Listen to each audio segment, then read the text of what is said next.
पाकपतन बंगा हयात में खवातीन कॉलेज का मंसूबा तातील का शिकार, सैकड़ों तालिबात आला तालीम से महरूम होकर रह गए।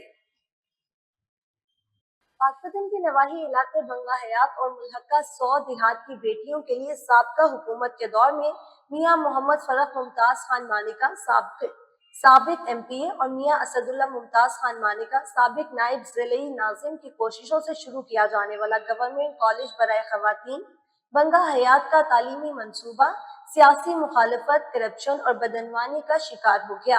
जराये के मुताबिक करोड़ों रुपए की लागत से शुरू किए गए इस तालीम दोस्त मंसूबे का मकसद दूर दराज इलाकों की बच्चियों को आला तालीम की सहूलत उनकी दहलीज पर फराहम करना था। ताहम मौजूदा हुकूमत के नुमाइंदे मुबैना तौर पर सियासी मुखालफत की बुनियाद पर इस मंसूबे की राह में रुकावट बने हुए हैं।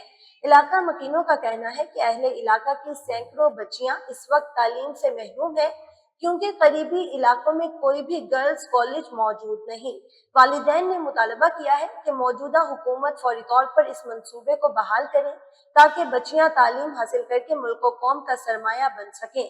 अवामी हलकों का ये भी कहना है कि अगर मंसूबा फौरी तौर पर बहाल ना किया गया तो वो भरपूर एहतजाजी तहरीक का आगाज करेंगे।